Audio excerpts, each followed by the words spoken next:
वसुदेवं देवं वसुदेवसुतं देवं कंसचाणूरमर्दनं देवकी परमानंदं कृष्णं वंदे जगद्गुरुं। जगद्गुरु श्री कृष्ण के चरणों में प्रणाम। आप सबको हृदय से नमन। गीता महिमा। गीता हृदय भगवान का सब ज्ञान का शुभ सार है। इस शुद्ध गीता ज्ञान से ही चल रहा संसार है।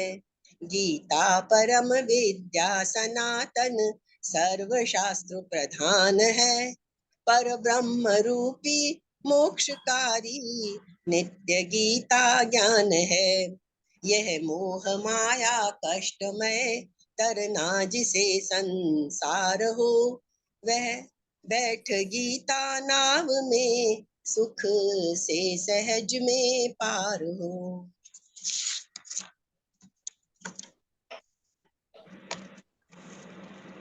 तो हम इस अपनी यात्रा पे आगे बढ़ते हैं। पिछली बार हमने बहुत फ्रूटफुल डिस्कशन किया था, वैसे ही हम करते रहेंगे, क्योंकि डिस्कशन के बिना हमारी अपनी प्रैक्टिकल जो समस्याएं हैं वो हल नहीं होंगी। और हमारा उद्देश्य हम पहले ही क्लियर कर चुके हैं कि गीता हम व्यावहारिक रूप में कैसे अपनाएं जीवन में, यह हमारा उद्देश्य है। गीता की व्याख्या कर लें, गीता पढ़ लें, रोज पाठ कर लें, उससे हमारा काम नहीं बनेगा। हमें गीता को अपने व्यावहारिक जीवन में कैसे अपनाना है, हर श्लोक के साथ हम ये देखते जाएंगे कि उसका प्रैक्टिकल एस्पेक्ट हम कैसे अपने जीवन में लाएं। आज हम 25वें श्लोक से शुरू करेंगे। जैसा कि मैंने कहा, ये बहुत इंपॉर्टेंट चैप्टर है। चैप्टर तो सभी इंपॉर्टेंट है, लेकिन ये इंटरेस्टिंग भी है। और आगे अब ध्यान योग का आएगा 6ठा अध्याय। इसके अभी हमारे 25, 26, 27, 28, 29 5 श्लोक बचे हैं। तो आज हम 25 में से शुरू करते हैं। पिछले श्लोक में हमने क्या देखा था? निवृत्ति पूर्वक सांख्य योग की साधना भगवान ने बताई थी। 24वें श्लोक में अंतः सुख है, अंतराराम है, अंतर ज्योतिरेव, ब्रह्म निर्वाणम, ब्रह्म भूतो, ये हमने पिछले श्लोक में देख लिया। अब इस श्लोक में प्रवृत्ति पूर्वक सांख्य योग की साधना की बात बताते हैं। वृत्ति और प्रवृत्ति दो चीजें होती हैं। तो अब ये प्रवृत्ति पूर्वक साधना की बात हमें बताते हैं। क्या है? लभन्ते ब्रह्म निर्वाणम ऋषयः क्षीण कल्मषः छिन्नद्वैधा यतात्मानः सर्वभूत हिते रतः। यतात्मानः यानी जिनका शरीर मन बुद्धि और इंद्रियों सहित वश में है। एक एक वर्ड में ही सब कुछ पूरा सार छुपा हुआ है।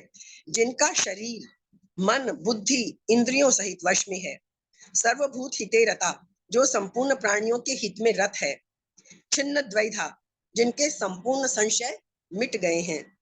क्षीण कल्मषः, जिनके संपूर्ण दोष नष्ट हो गए हैं।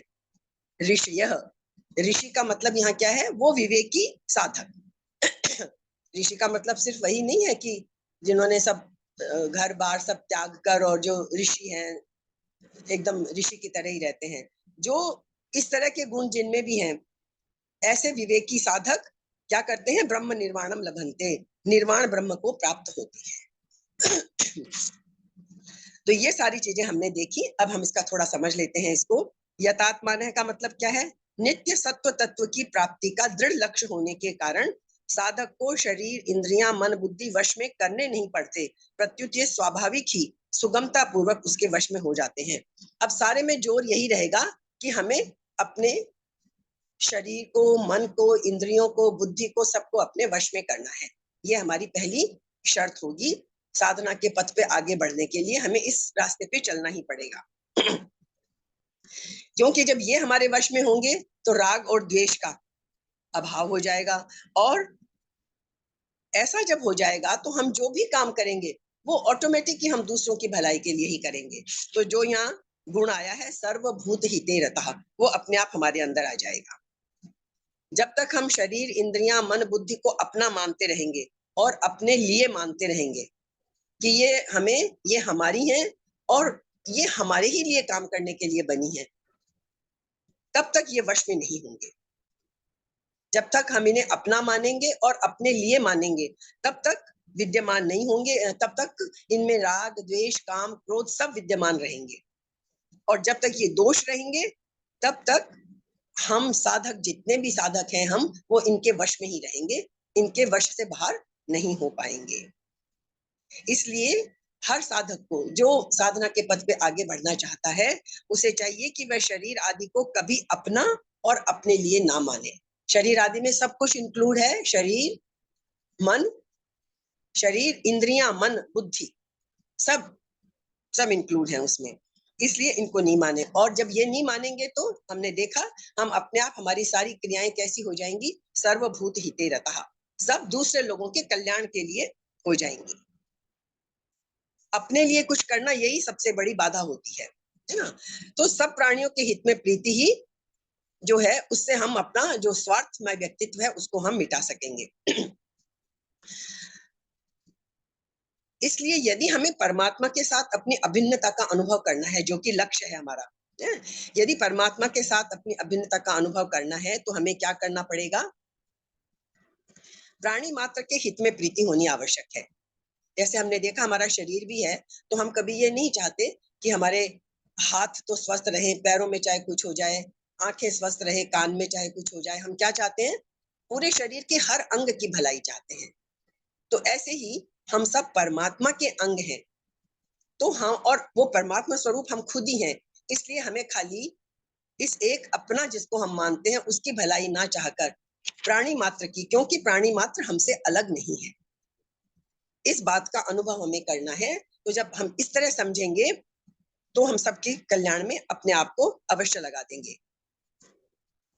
कारण क्या है कि बाहर से भिन्नता तो दिख रही है हमें, हाथ पैर ये भी सब अलग अलग दिख रहे हैं, लेकिन है सब शरीर के अंगी।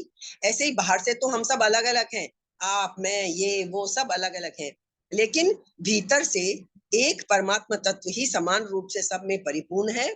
इसलिए हम सब एक ही हैं। ऐसी यदि भावना हमारी परिपक्व होती जाएगी, दृढ़ होती जाएगी, तो फिर हम कभी किसी का बुरा नहीं चाहेंगे, सबका भला ही चाहने में हम लग जाएंगे। और क्या वर्ड आया है? छिन्न द्वैधा। जब ऐसा दृढ़ निश्चय हमारा हो जाएगा, किस चीज का दृढ़ निश्चय? कि हमें यह तत्व प्राप्ति करके ही रहना है। हम अभी इसको बहुत ध्यान से देखेंगे कि इसमें कितना आनंद है।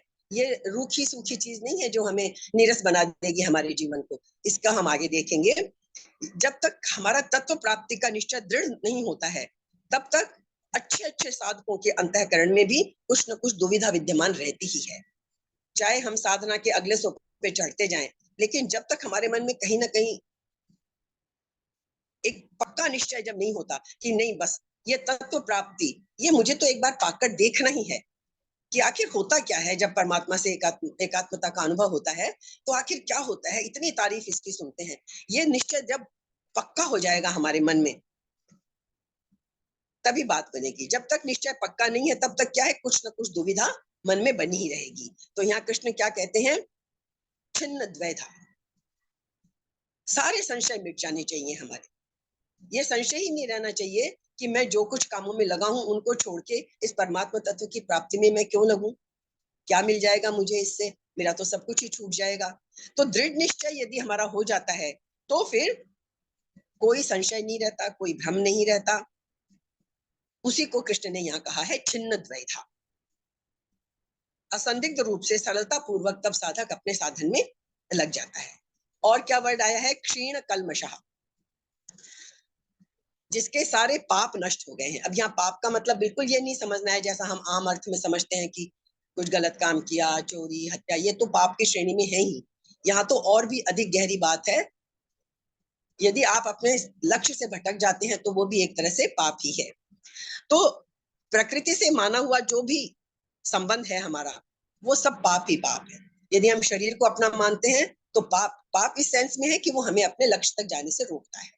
तो प्रकृति से माना हुआ जो संबंध है हमारा, हम कई बार देख चुके हैं, प्रकृति और पुरुष। तो ये प्रकृति से जो जितने भी संबंध हम मानते हैं, वो हमारे सब पापों, दोषों, विकारों का कारण है। वही है जड़ में। प्रकृति और उसके कार्य। क्या है प्रकृति के कार्य? शरीर, इंद्रियां, मन, बुद्धि आदि से स्पष्टतया अपना अलग अलग अनुभव करने से साधक में निर्विकारता स्वतः आ जाती है। इन सब से हमें अपने को अलग मानना ही है। इस श्लोक में पूरा इसी बात पे जोर दिया गया है। ऋषय वर्ड आया, एक्चुअली ऋषय में जो ऋष धातु है जो संस्कृत में, उसका अर्थ होता है ज्ञान। तो यहाँ ज्ञान से मतलब है, ऋषि होने का मतलब कोई नहीं कि दाढ़ी बढ़ा के और आप ऋषि बन गए, तो वो एक अलग बात होगी। ऋष धातु का अर्थ ज्ञान होता है। उस ज्ञान को जो महत्व देता है, कौन से ज्ञान को? तत्व ज्ञान को, वो सब ऋषि कहलाते हैं।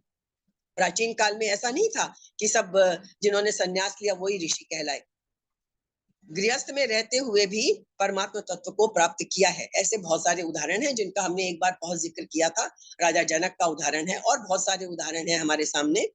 तो इस श्लोक में भी सांसारिक व्यवहार करते हुए हम सब जितने लोग यहाँ बैठे हैं अपनी गृहस्थी आराम से चलाएं। हमें कुछ नहीं बदलना है, ऊपर से कुछ नहीं बदलना है, जैसा हमारा चल रहा है चलते देना है। ऐसा सांसारिक व्यवहार करते हुए सिर्फ विवेक पूर्वक परमात्मा तत्व की प्राप्ति के लिए साधन करने वाले साधकों का वर्णन है। हम यदि इस गृहस्थ में रहते हुए ही उस तत्व ज्ञान के प्रति हमारी आसक्ति हो जाती है, हम ऋषि की श्रेणी में आ जाएंगे जब भी हमें वो ज्ञान मिल जाएगा। तो अपने विवेक को महत्व देने वाले साधक भी ऋषि ही हैं। विवेक को महत्व देना है, और विवेक की व्याख्या हम बहुत अच्छी तरह समझ ही चुके हैं। जिसको सत और असत के बीच का फर्क पता है वो विवेकी है। लभन्ते ब्रह्म निर्वाणम, ऐसा होने से क्या होगा? ब्रह्म की प्राप्ति होगी। ऐसे जितने गुण इसमें बताए हैं ना, वो सब गुणों वाले व्यक्ति ब्रह्म को प्राप्त हो जाएंगे। ब्रह्म, एक्चुअली ब्रह्म तो सबको हमको प्राप्त है ही, ये हम कई बार देख चुके हैं। हम ब्रह्म रूप ही हैं, ब्रह्म तो प्राप्त है ही। पर कारण क्या है? सिर्फ एक कारण है कि ये परिवर्तनशील शरीर आदि में हम अपनी एकता मान लेते हैं, जो कि हमारी एकता नहीं है, हम इनसे अलग हैं। ये पिछली बार भी हमने डिस्कस किया था, हम इनसे अलग हैं, है ना। तो इनसे एकता मान लेने के कारण हम ब्रह्म से विमुख हो जाते हैं, जबकि हम ब्रह्म से अलग नहीं हैं। लभन्ते यहाँ मतलब क्या है? जैसे लहरें समुद्र में लीन हो जाती हैं। लभन्ते का मतलब हमने बार बार समझ लिया, कोई चीज आके हमको मिलने वाली नहीं है, क्योंकि जो कुछ हम कोशिश कर रहे हैं वो हमारे अंदर ही विद्यमान है। तो जैसे लहरें समुद्र में लीन हो जाती हैं, समुद्र और लहरें अलग नहीं है, ऐसे ही सांख्य योगी जिसको तत्व ज्ञान हो गया है, विवेक पैदा हो गया है, उसकी निर्वाण ब्रह्म में लीनता हो जाती है। वो निर्वाण ब्रह्म में लीन हो जाता है। जैसे समुद्र और लहरें अलग नहीं है, वैसे ही वो व्यक्ति और ब्रह्म अलग नहीं रह जाते। जैसे जल तत्व में समुद्र और लहरें ये दो भेद नहीं है, लहरें समुद्र से अलग नहीं है, ऐसे ही निर्वाण ब्रह्म में आत्मा और परमात्मा ये दो भेद है ही नहीं। तत्व ज्ञान होने से हम आत्मा से परमात्मा ही बन जाते हैं। अब लोगों की दृष्टि में क्या होता है? ज्ञान योगी दूसरों का हित करता हुआ दिखता है, लेकिन वास्तव में वह दूसरों का हित करता नहीं, प्रत्युत उसके द्वारा स्वतः स्वाभाविक दूसरों का हित होता है। उसे करना नहीं पड़ता, अपने आप ही उसके द्वारा सबका हित हो जाता है। तो अब हम इसकी थोड़ी सी व्याख्या समझ लेते हैं। यहाँ ऋषि के लिए 4 गुण आए हैं। Free of all defects, free from all doubts, complete self control और engaged in the welfare of all beings. ये जो 4 गुण हमने देखे ना, क्षीण कल्मषः, छिन्न द्वैधा, यतात्मान है, सर्वभूति रता, ये चारों गुण, तो ऐसा ऋषि जिसमें ये चारों गुण हैं, उसी को मुक्ति, लिबरेशन उसी को मिलती है। जैसे लहरें समुद्र में समा जाती है, वो भी अनंत तत्व में विलीन हो जाता है। और इसमें कारण बाधा क्या बनता है? हमारे एजिटेशन ऑफ माइंड, जिसका वर्ड जिसके लिए आता है विक्षेप और आवरण। ये 2 वर्ड जब आप इस रास्ते पे चलेंगे तो आएंगे, विक्षेप और आवरण। सत्य ढका हुआ है और मन में विक्षेप चलते हैं, एजिटेशंस ऑफ द माइंड। तो ये विक्षेप और आवरण, ये 2 चीजें हमारे इस रास्ते में बाधा बनती हैं। तो ये चारों चीजें तो हमारी आई गई। नाश हो गए हैं सब पाप जिनके, ज्ञान करके निवृत्त हो गया है संशय जिनका, संपूर्ण भूत प्राणियों के हित में रति यानी प्यार है जिनका, एकाग्र हुआ है भगवान के ध्यान में चित्त जिनका, ऐसे ब्रह्मवेता पुरुष किसको प्राप्त होते हैं? शांत ब्रह्म को प्राप्त हो जाते हैं। एक बात आप यहाँ थोड़ा सा रुक के सोचें, थोड़ा लाइटर मोड पे चलते हैं। बड़ी मजे की बात है। आप सोचेंगे, हमको कई बार मन में आती है, और अर्जुन ने भी जरूर सोचा होगा। अर्जुन तो बेचारा चाहता ही नहीं था ये सारा ज्ञान, वो तो दुविधा में पड़ गया होगा। वो क्या चाहता था अर्जुन? वो तो पलायन चाहता था, वो तो युद्ध से भागना चाहता था कि मुझे तो युद्ध नहीं करना है कृष्ण। और वो तो बेचारा चिंता में पड़ गया होगा कि मैंने तो कहा था मुझे रास्ता बताओ जिससे मुझे युद्ध ना करना पड़े, और ये मेरा भाई, ये मेरा सखा, ये कृष्ण, ये तो मेरी कुछ मदद ही नहीं कर रहा, मेरे को युद्ध से बचने का कोई रास्ता ही नहीं बता रहा है। अर्जुन तो खाली पलायन चाहता था, जैसे हम सब चाहते हैं, कोई ना कोई बहाना करके हम इस परमार्थ के जो रास्ते से ना हम सब पलायन करते हैं, कोई ना कोई बहाना हम ढूंढ ही लेते हैं, हम सब पलायन करते हैं। और बड़ी अच्छी तरह से हम अपने आप को समझा भी लेते हैं, तर्क भी दे लेते हैं, नहीं तो क्या मुश्किल थी, समझ तो गए हैं हम बातों को, लेकिन हम पलायन करते हैं, बच के निकलते रहते हैं। लेकिन अब अर्जुन की गलती क्या हो गई? उसने समस्या का समाधान किससे मांगा? कृष्ण जैसे व्यक्ति से। हम तो समाधान भी आपस में ही मांगते हैं, तो हमें क्या समाधान मिलेगा? कृष्ण जैसे व्यक्ति से समाधान मांगेंगे, कृष्ण पत्थर दे ही नहीं सकेंगे, वो तो हीरा ही देंगे। अर्जुन तो मुश्किल में पड़ गया ना कृष्ण से समाधान मांग के। कृष्ण जैसा व्यक्ति पत्थर कैसे देगा, है ना? वो पलायन चाहता है, लेकिन कृष्ण क्या करते हैं? उसको अलग ही रास्ते पे ले जाते हैं। ब्रह्म और शांत हुए चित्त का ब्रह्म से तादात्म्य। अर्जुन को लगा होगा कि ये सब बातें तो मेरे सिर के ऊपर से निकल रही हैं। कहा मैं कह रहा हूँ कि भैया मेरे को इस युद्ध से हटा दे, मैं कैसे अपने दादा के ऊपर शस्त्र चलाऊं, कैसे अपने रिश्तेदारों के ऊपर मैं हथियार उठाऊं, और ये भाई तो मेरे को कहीं का कहीं ले जा रहा है, ब्रह्म की बातें कर रहा है, ब्रह्म से तादात्म्य की बातें कर रहा है, कैसा ब्रह्म कैसा तादात्म्य। उसको लगा होगा सारी बातें मेरे तो सिर के ऊपर से निकल रही हैं। क्यों? क्योंकि वो सुधार नहीं चाहता अपने अंदर, वो सिर्फ रिटायर होना चाहता है। और हम सबकी भी यही प्रॉब्लम है, हम सब रिटायर होना चाहते हैं। जब भी कभी प्रॉब्लम्स ज्यादा बढ़ जाएं, कहीं समस्या में पड़ जाएं, तो हम क्या चाहते हैं? हम अपने अंदर सुधार नहीं चाहते, हम चाहते हैं इस मुसीबत से बच जाएं, बस हमारा इतना ही प्रयत्न होता है कि इस मुश्किल से हम निकल जाएं। मुश्किल में हम अपने अंदर सुधार कैसे लाएं उस परिस्थिति में, उस पर हमारा ध्यान नहीं जाता। तो अर्जुन क्या है? रिटायर होना चाहता था। एक छोटी सी कहानी आती है कि एक बड़ा साधु व्यक्ति था। उसको बड़ा मन में आया कि मैं कैदियों के जीवन में सुधार लाऊं, जो ये इतने लंबी लंबी सजाएं काट रहे हैं। तो वो बड़ा एफर्ट करता था उनके साथ कि भाई ये कैद में है, इनमें कुछ सुधार आ जाए। बड़ी कोशिश करता था, बड़ी कोशिश करता था, लगा हुआ था। एक बार क्या हुआ, एक कैदी जो चौथी बार जिसको सजा मिली थी, वो मुक्त होके जा रहा था, कैद से छूट के जा रहा था। तो साधु ने उससे पूछा, भाई अब बताओ, अब क्या प्लानिंग है तुम्हारी, क्या करोगे अब तुम आगे जाकर? तो उसने कहा कि बस भाई बहुत हो गया, अब तो मैं बस रिटायर होना चाहता हूँ। मेरी बेटी का अंगूरों का खेत है गांव से बहुत बाहर, वहां जाके अपना परिश्रम कर लूंगा, रिटायर होके आराम से रहूंगा। साधु खुशी से नाचने लग गया। बोले वाह, ये तो बिल्कुल बदल गया, कितनी अच्छी बात है। बोले मुझे लग रहा था तुम बदल रहे हो, तुम्हारे अंदर कुछ परिवर्तन आ रहा है, मुझे तो बहुत लग रहा था। और साधु खुशी से नाचने लग गया। वो कैदी उसकी तरफ ताज्जुब से देखने लग गया। बोले कैसा परिवर्तन, कैसा सुधार? मैं तो वो का वही हूँ, मेरे अंदर कोई परिवर्तन परिवर्तन नहीं आया है। बस अब आराम करना चाहता हूँ, बस रिटायर हो जाऊंगा, सुधार उधार कुछ नहीं आया है मेरे अंदर। तो रिफॉर्म नहीं चाहा उसने, कैदी ने भी, वो खाली रिटायर होना चाहता है। और वही हम सब कर रहे हैं। अर्जुन भी रिटायर होना चाहता था, और श्री कृष्ण क्या करना चाहते थे? उसके अंदर रिफॉर्म लाना चाहते थे, उसके अंदर सुधार लाना चाहते थे, उसके अंदर क्रांति लाना चाहते थे। वो उसको बाहर से नहीं कह रहे थे कि हाँ तू, मैं तेरे को रास्ता बताता हूँ कि तू इस युद्ध से कैसे बच सके। उन्होंने कहा युद्ध से तो बचना ही नहीं है, वो तो कृष्ण पहले उसे ठोक ठोक के बता चुके हैं कि वो तो तेरा क्षत्रिय धर्म है, वो तो तुझे करना ही है, मैं उससे बचने का रास्ता कृष्ण कैसे बताएंगे? अर्जुन बार बार भूल जाता है ये बात, वो बार बार शंका समाधान में लग जाता है। तो वो अंतर क्रांति पैदा करना चाह रहे हैं अर्जुन के अंदर, और ये गीता भी हमारे अंदर क्रांति पैदा करना चाहती है, यदि हम ध्यान से इसको समझे तो। अर्जुन चाहता था सिर्फ बच निकले, और कृष्ण क्या चाहते थे, उसके पूरी जीवन की ऊर्जा को नई नई दिशा देना चाहते थे।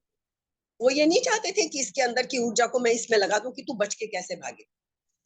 कृष्ण चाहते थे इसके अंदर की पूरी ऊर्जा का मैं रूपांतरण कर दूं, सही रास्ते पे लगा दूं इसकी ऊर्जा को, और ये सही रास्ते पे चल पड़े। जो श्री कृष्ण ने अर्जुन को दिया, वो ना तो उसने चाहा था और ना पूछा था। गौर कर लीजिए, अर्जुन ने नहीं पूछा था और ना अर्जुन ने चाहा था। ये उसकी कोई चाहत नहीं थी कि मेरे अंदर कुछ चेंज आए, वो उसने सोचा ही नहीं था। वो तो अपने आप को पूरा ज्ञानी मान रहा था। कृष्ण ने उसको फटकारा भी था कि बातें बेवकूफों की तरह करता है और अपने आप को बड़ा ज्ञानी समझता है। फटकारा था ना शुरू में कृष्ण ने उसको कि बड़ी लंबी चौड़ी ज्ञान की बातें कर रहा है, और है जबकि तू अंदर से बिल्कुल बेवकूफ, है ना। तो हम सब भी क्या चाहते हैं, थक कर बचकर बस रिटायर होना चाहते हैं। और गीता चाहती है, जैसे कृष्ण ने अर्जुन के साथ चाहा था, कि हम अपनी ऊर्जा का रूपांतरण करें, हम अपनी एनर्जी को, अपनी ऊर्जा को बदल दें, हमारे अंदर रिफॉर्म आए। रिटायरमेंट नहीं चाहिए हमें। तो इसके लिए दो ही प्रकार के मार्ग हैं जीवन ऊर्जा के लिए। या तो हम अशांति के रास्ते पे चलें, जैसे कि हम चुनते चले जा रहे हैं अशांति का रास्ता, काम और क्रोध, इनमें ही फंसे रहकर एक के बाद दूसरी, दूसरी के बाद तीसरी कामनाएं करते चले जा रहे हैं। कामना से क्रोध होता है, पूरी सीक्वेंस हम समझ चुके हैं। काम एष है, क्रोध एष है, रजोगुण समुद्भव है। सारी जड़ में जो है वो काम और क्रोध ही है हमारे हर दुख का कारण।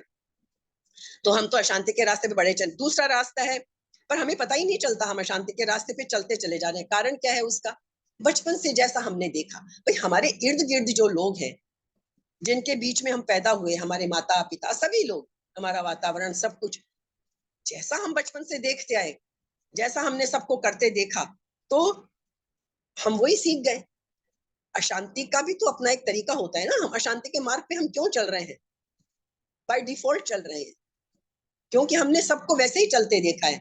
और जो चीज हम बचपन से पैदा हुए तब से देखते जा रहे हैं, वो हमारे अंदर दृढ़ होती जा रही है, वो हमारी पक्की होती जा रही है। हम उसी रास्ते पे चलते जा रहे हैं। तो अशांति का भी एक तरीका होता है।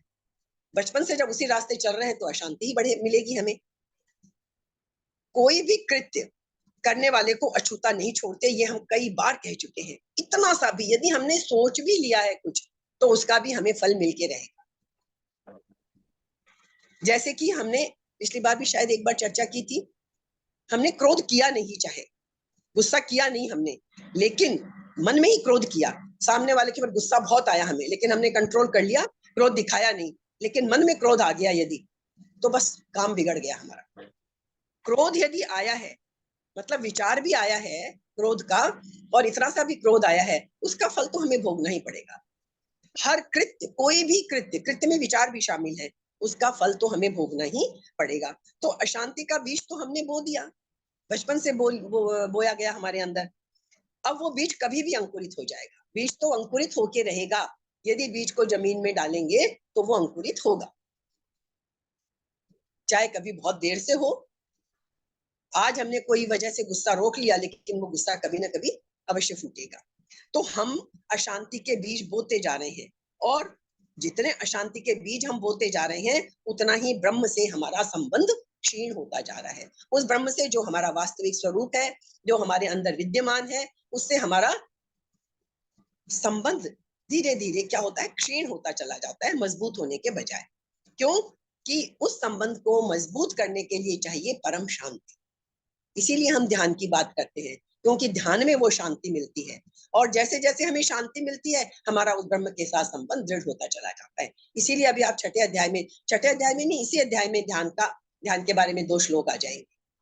तो उस ब्रह्म से संबंध हमारा मजबूत हो, उसके लिए हमें चाहिए परम शांति। हमें उसको पाने की कोशिश करनी है, लेकिन चूंकि बीज हम अशांति के बो रहे हैं, इसलिए हम उससे दूर होते जा रहे हैं। तो अब हमने एक वर्ड और देखा। तो ये शांति जो है ना, ये ब्रह्म और हमारे बीच में एक पुल का काम करता है, इसलिए हमें इस शांति को पैदा करना है अपने अंदर। दूसरा एक वर्ड आया था हमारे, पाप। क्या है पाप? हमने इसकी चर्चा भी की थी। किसी को विचार या कृत्य में दुख पहुंचाना पाप है, और किसी को विचार में और कृत्य में दुख ना पहुंचाना वो पाप के बाहर हो जाना है। बस सबसे बड़ी यदि एक चीज परिवार में भी हर कोई समझ ले, बस एक खाली हम निर्णय कर लें कि मेरी वजह से मेरे परिवार में, मेरे दोस्तों को, मेरे आसपास किसी को दुख ना पहुंचे, देखिए वो परिवार अपने आप स्वर्ग बन जाएगा। पर कोई परवाह ही नहीं करते हम। यदि हमने ये बात समझ ली कि बस मेरी वजह से किसी को दुख ना पहुंचे, तो फिर हम पाप कर ही नहीं सकते, पाप से बाहर हो जाएंगे। ऐसी एक वर्ड आया था, बुद्धि हुई जिनकी निसंशय। हम में से बहुत अपने आप को समता में समझते हैं। कई बार हमें बड़ा भ्रम हो जाता है कि हम तो समता में हैं, लेकिन ये हमारा भ्रम होता है। इसीलिए कहते हैं ये जो है ना तलवार की धार है, ये साधक का जो रास्ता है वो कैसा है, तलवार की धार पर चलना है। बड़े भ्रम आते हैं हमारे मन में जब हम थोड़ी सी भी साधना में आगे बढ़ जाते हैं ना, थोड़े से भी सॉरी, यदि हमारा ध्यान अच्छे से लगने लगा है, थोड़ा भी कुछ होता है, हमारे मन में आ जाता है, अरे हमें कभी थोड़ा गुस्सा कम आने लग गया, हमारा व्यवहार अच्छा हो गया, तो शांति महसूस होने लग गई, हमारी फटाफट मन में आ जाती है क्या, कि हम तो समता में स्थित होने लग गए हैं। ये भ्रम है, हमारा भ्रम है। एक बहुत समता एक्चुअली होनी चाहिए अपने और दूसरों के बीच में। हम समता से क्या करने लगते हैं, दूसरे दो लोगों के बीच में समता। इसकी एक छोटी सी कहानी है कि मजिस्ट्रेट की कहानी है एक, वो बड़ा था इस बात के लिए कि भाई ये बड़ा न्याय में और समता में रहता है। तो एक दिन वो आया अदालत में और केस चल रहा था, तो उसने कहा भाई आप सब जानते ही हैं कि मैं हमेशा समता में स्थित रहता हूँ, सही न्याय करता हूँ, मैं भेदभाव नहीं करता, लेकिन आज मेरे सामने एक मुश्किल आ गई है। जो दो पक्ष हैं आज के मुकदमे में, उन दो में से एक पक्ष ने कल मेरे घर एक लिफाफा भेजा, जैसे रिश्वत दे देते हैं ना, लिफाफा भेजा जिसमें 4,000 रुपए थे। तो सबको लगा भाई तो प्रॉब्लम कहाँ आई है, आप तो मान रहे हो रिश्वत थी। प्रॉब्लम ये आई कि दूसरी पार्टी ने भी मुझे एक लिफाफा भेज दिया और उसमें क्या है, उसमें 5,000 रुपए हैं। अब मैं क्या करूं? तो उसने कहा भाई जो जिसने 5,000 रुपए भेजे हैं वो अपने 1,000 रुपए मुझसे ले जाए, दोनों के 4,000 बराबर रह जाए। देखा मजिस्ट्रेट ने क्या रास्ता निकाला समता का, अपने पास तो 8,000 रुपए रख लिए उसने, बस उन दोनों में समता कर दी कि भाई दोनों ही 4,4 ही दो मुझे। हम लोग इसी तरह के काम कर रहे हैं। समता हम बाहर के दो लोगों में कर रहे हैं, समता का ये मतलब नहीं है। हमारी समताएं ऐसी हैं, दूसरे दो व्यक्तियों के प्रति हम समता रख भी ले तो भी अपने प्रति और दूसरों के बीच समता नहीं रख पाते। जब तक समता में एक पार्टी हम नहीं है, तब तक समता का क्या पता चलेगा। ये तो मजिस्ट्रेट वाली समता हो गई कि चलो दोनों 4,4 हजार दे दो, 5,000 जिसने दिया वो 1,000 ले जाए अपना। तो असली समता दूसरे दो व्यक्तियों के बीच निर्मित नहीं होती, अपने और दूसरे के बीच होती है। दूसरे दो लोगों के बीच तटस्थ हो जाना फिर भी आसान है। दो व्यक्ति लड़ रहे हैं, तटस्थ होना आसान है, लेकिन दो बच्चे लड़ रहे हैं, लेकिन उन दो में से यदि एक बच्चा अपना है और तब आप तटस्थ रहें, तब है समता।